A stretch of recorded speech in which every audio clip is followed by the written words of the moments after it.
all 4 IVs that she applied to. Really? Yeah. He was shocked to see his results. That's No. crazy, right? So much tea about this school. I'm feeling so sad. Like, it's actually so crazy. Really?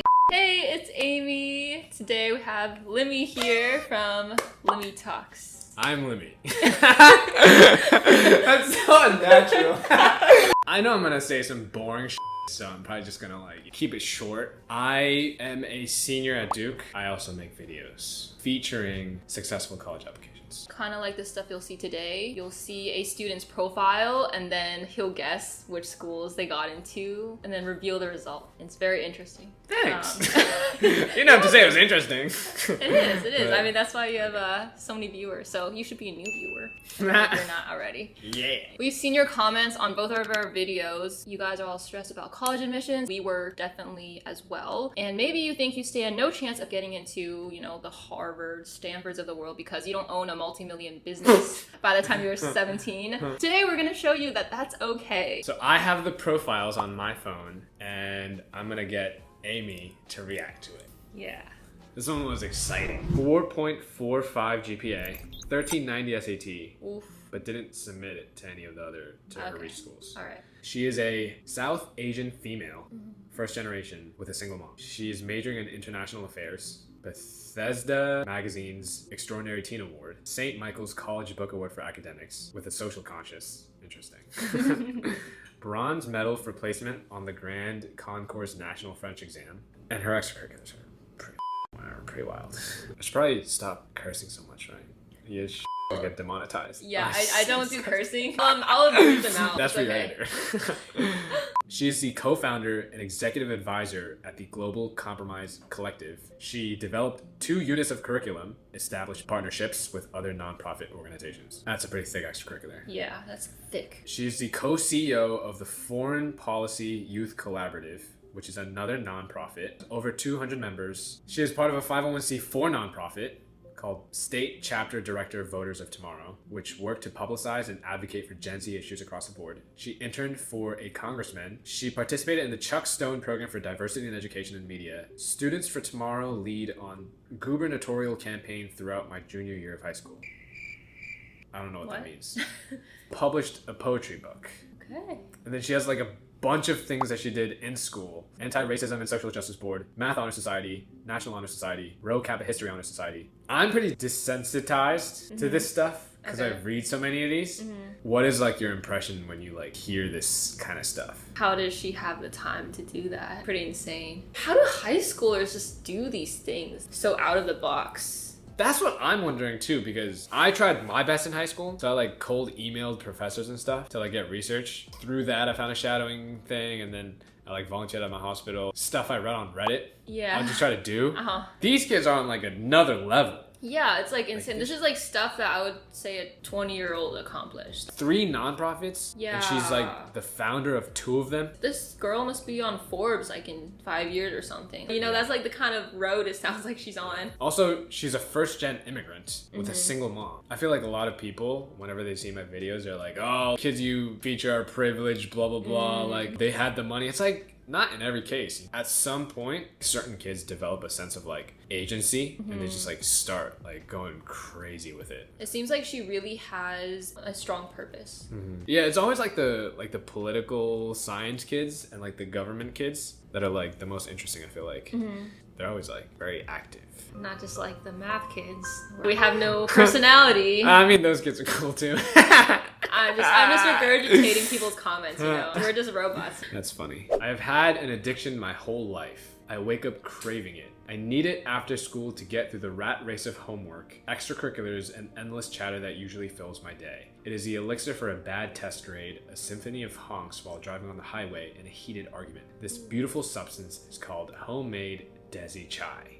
Oh. Chai is so good. Oh, chai is delicious. I still remember my first cup of it. My disgruntled mother was working on the stove at 7 p.m., desperately trying to get me to sit down and do the incredibly monotonous math problems in front of me while I dreaded the gifted and talented exam. The amount of triple-digit multiplication problems and endless reading passages felt like a mental treadmill you couldn't get off. To be honest, I didn't want to take the GNT test. My family didn't even pressure me into it. However, after hearing motivational anecdotes at the dinner table about how my father traveled 5 miles a day to attend school and how my mother would study under a lamp every night, I took the test to feel Indian enough.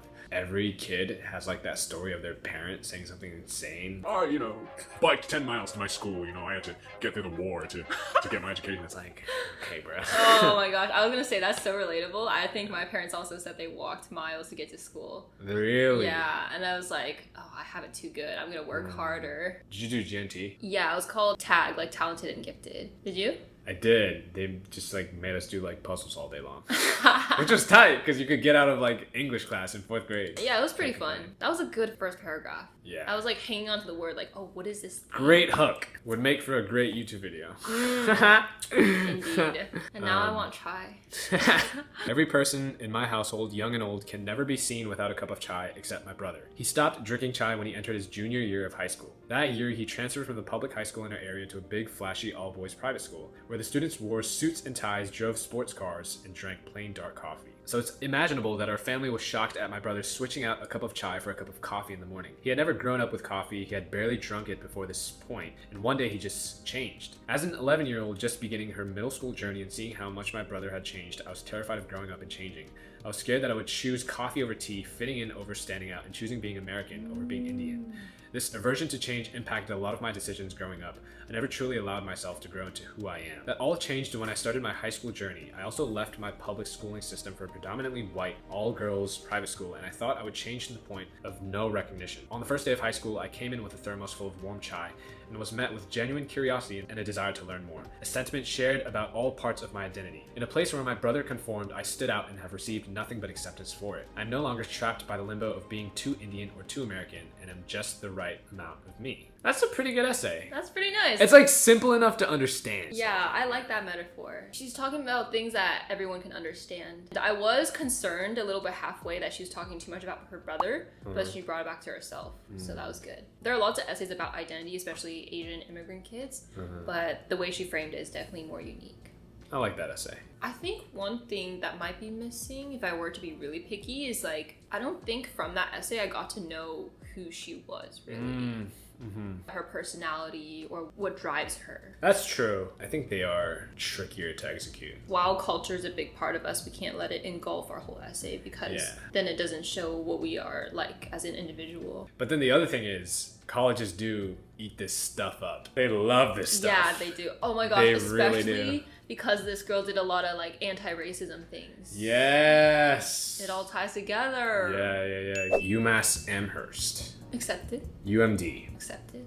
UNC. Rejected. Fordham. I don't really know much about Fordham. Accepted. American. It's American. American University. I actually don't know where it is either. There's a university called American University. Yeah. I think it's in DC. Okay. I'm gonna be roasted if I'm wrong about this. DC, American University. Please be. She does like anti. Oh, it's in DC. Let's go. Oh, it's in DC. Let's go. Oh, it's in DC. Let's go. Yes. Celebrate the small wins. Yeah, she got accepted. America. George Washington. Accepted. Barnard. Accepted. Penn Wharton. Rejected. Brown. Accepted. Columbia. Accepted. Princeton. Accepted. She got rejected from all 4 Ivies that she applied to. Really? Yeah. What? No Penn, no Brown, no Columbia, no Princeton. No! She got waitlisted from Barnard. Oh my gosh, why is college admissions like this? Yeah, that's so crazy. What the heck? I would have thought that her profile was a perfect Ivy student. Maybe you're right. Maybe they didn't get a good sense of who she was in the essays. Or I was talking to the former head of admissions about this off camera. Like, you see these crazy applications on my profile.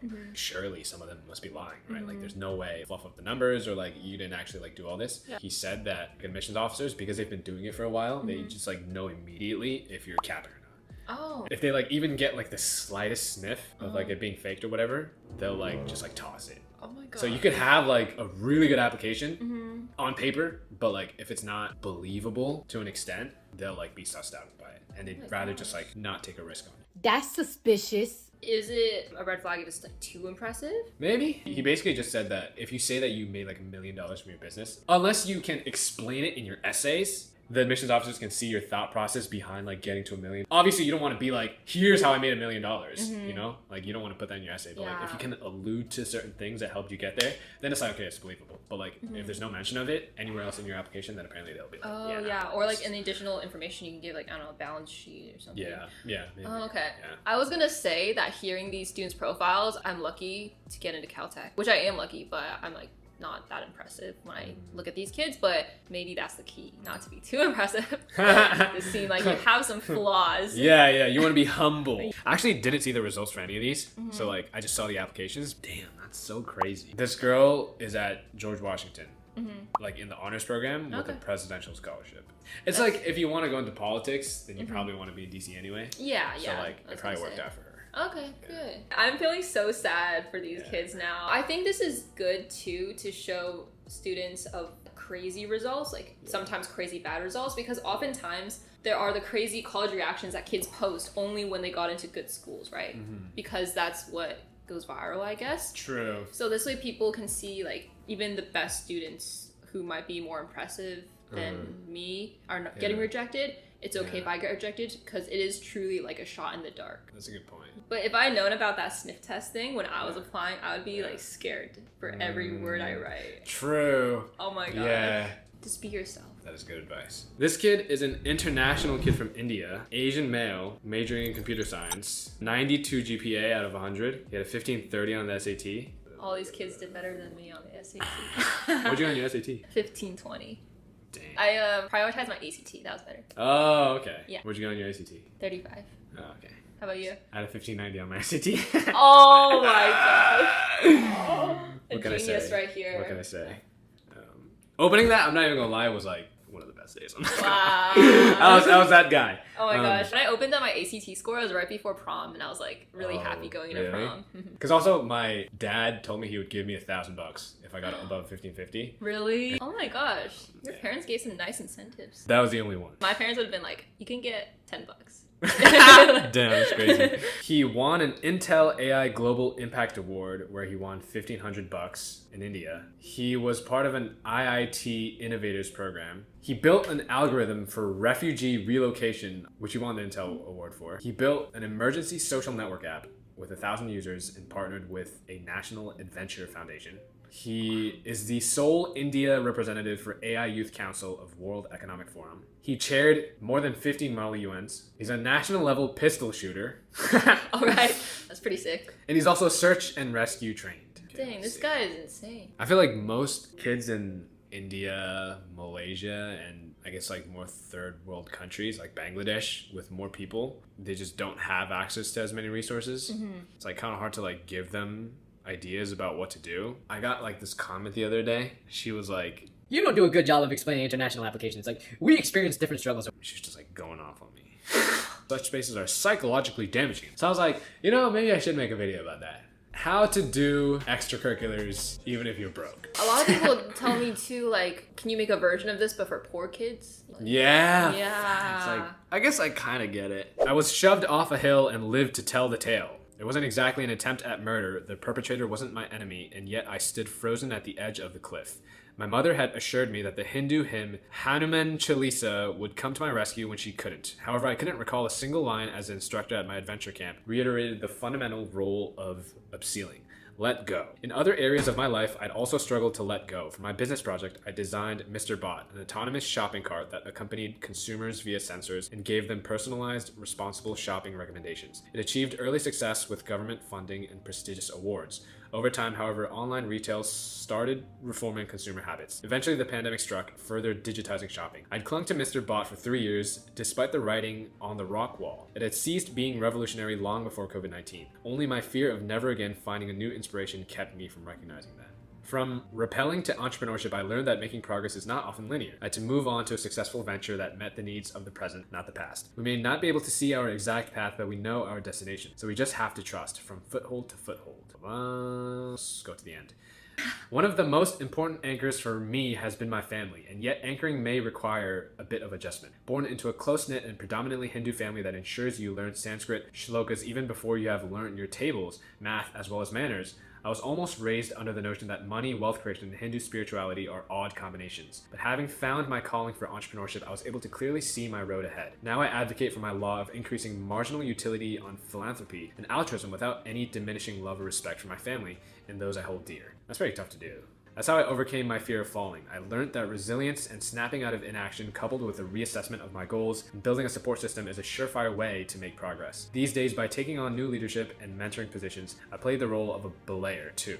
Before I tell others to let go and take their leap, I ensure they are anchored properly and remind them of another fundamental rule of rappelling. I'm probably saying that wrong. Secure yourself first, but it's about climbing. What? Oh, I did not get that at all. That's why he said writing on the rock wall. I was like, that must have something to do with his activity. I feel like a lot of these essays that I read, they're like hella confusing because they want to like do a good job of like writing, but it just like goes all over the place. Yeah. I got kind of confused in the last paragraph, but then he brought back to entrepreneurship and I'm like, okay, this ties back to the beginning. Yeah, I did not get the rock climbing part. You know that marketing saying, you confuse them, you lose them. The other thing is like, I'm like reading it and I'm like, huh, I think that's pretty interesting. You know, it's like, it sounds right. Yeah, what I noticed when you, even just after 2 essays you read, is like, these aren't necessarily new ideas, like either of the essays, but it's in the way you write it. It should be more unique and personal. And he used the rock climbing. Sometimes when I read an essay that's like this and I'm confused, I'm just like, maybe I'm not sophisticated enough. A lot of people want to do a metaphorical essay, and like Loki, I did that too. It was so trash.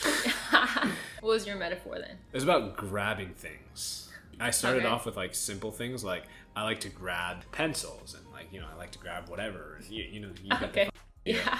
And they're like, oh, like I like to grab at ideas. You know, I thought I was so deep or some shit. I was like, my original idea was like, I like to fill holes. Fill holes? Yeah, so also like a physical thing. Okay. Actually, I did write about this kind of in my MBA essays, but it was like, I see needs and I try to fill them. Oh, okay. That's pretty interesting, actually. Glad you think so. Stanford? This is hard. I mean, he's very, very impressive. You know, big entrepreneur. I think, entrepreneur. So I'm gonna say accepted. UC Berkeley. Accepted. Carnegie Mellon. Did he code his own stuff? I'm gonna guess he probably had some sort of coding experience because he wants to go for computer science. Oh, but Carnegie Mellon is really hard to get into for computer science. I'm gonna say rejected. Harvard? Harvard. He doesn't sound like a Harvard guy. I like going with the vibes. That's what I do too. Yale? Nah. Penn, M&T? Penn what? It's like some dual degree program. It might be business and arts and sciences, but I'm not sure. He seems like a good business guy. I'm gonna say maybe waitlisted. How about Cornell? Accepted. NYU Stern? Waitlisted? UCLA? You know, this happens all the time. People get into Berkeley and rejected at UCLA, so I'm gonna say rejected. Urbana-Champaign. Oh, wait, hold on. Urbana-Champaign. Bombastic side eye. Because apparently that's how you say it. Accepted. Okay. Columbia? Accepted. Brown? Rejected. USC? He doesn't sound like a USC guy. Yeah. Georgia Tech? Accepted. UW? Waitlisted. I feel like I'm just guessing. That's how it goes. UMich? Accepted. Harvey Mudd? Oh, I think accepted. Johns Hopkins? Rejected. UC San Diego? Accepted. He was shocked and TBH humbled to see his results. He was accepted to Urbana-Champaign, UMich, UW, waitlisted from UCLA and UCSD, and rejected from the rest. That's crazy, right? Poor guy, he was so amazing. Yeah. I guess it really is very hard for international students. Also, like, international student, Asian male, majoring in computer science. That's right. And, like, stacking all the cards against He you. did so many things. It is pretty sad. But I mean, he got into UMich. It's just crazy because as you were saying his accomplishments, I was like, I'm a second-class citizen to him, you know? He's like amazing. Oh my god. I guess that's why college admissions are so unpredictable. At the end of the day, if he was that accomplished in India with the limited resources, then I'm sure whatever school he goes to, he'll still make something for himself. True. The fact that he got this thing with an MIT professor is like Yeah. I'm surprised he didn't apply to MIT then. Yeah, he didn't actually. We gotta do one that's more hopeful this time. Okay. I already know like everyone's gonna be like, oh my god, there's not an average application.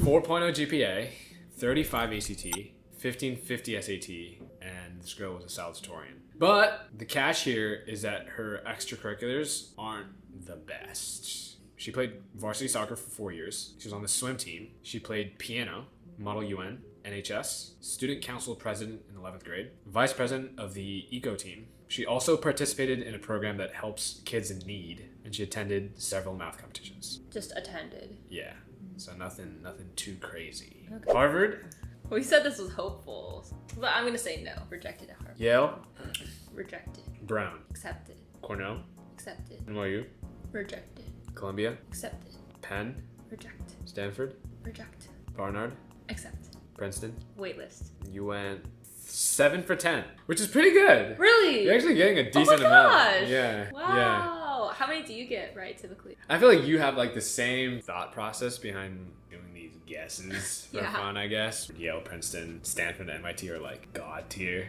And Caltech.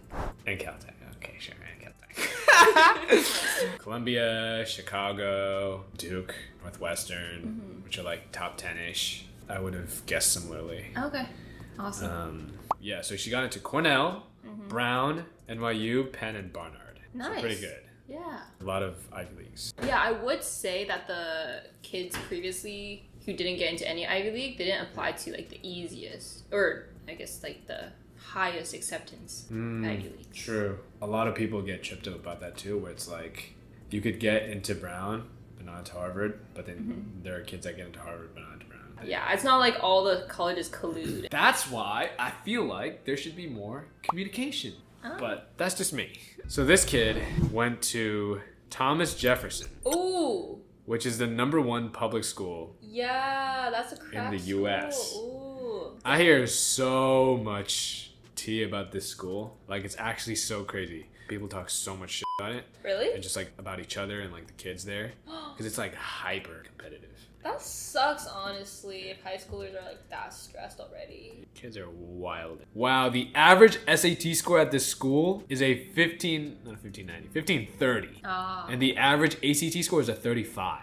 Dang. The national average is a 1040. It is so insane there, I heard. All right, so this kid, 4.4 weighted GPA, 3.98 unweighted GPA, 1520 SAT, bunch of AP courses, all the ones you can imagine. CS major, Asian dude. He had 2 research papers published, volunteered to help bring AI education to those without access. He worked at 5 research institutions over the years, GMU ASSIP program, volunteered to protect the environment, and volunteered to deliver food. UVA, Accepted. Virginia Tech, Rejected. UMD, Accepted. NYU, Accepted. Northwestern, Accepted. Cornell, Accepted. Penn, Waitlisted. UCLA, Accepted. UC Berkeley, Accepted. UCSD, Accepted. Santa Barbara, Accepted. UMich, Accepted. George Mason, Accepted. Pitt, Accepted. USC, Rejected. Georgia Tech, Rejected. Carnegie Mellon, Rejected. Duke. Accepted. Damn!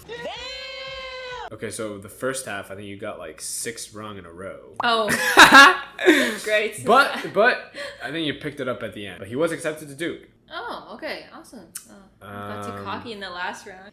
Jinxed it. I think Duke is the only elite university that he got into. Yeah, maybe I was thinking of his chances being good enough to where it made up for some more impressive achievements. Like, volunteering is good and everything, but he doesn't seem to have as many quantifiable awards. Things like that. Especially if he's doing computer science. That's true. That's why I said rejected right away for Carnegie Mellon and Georgia Tech.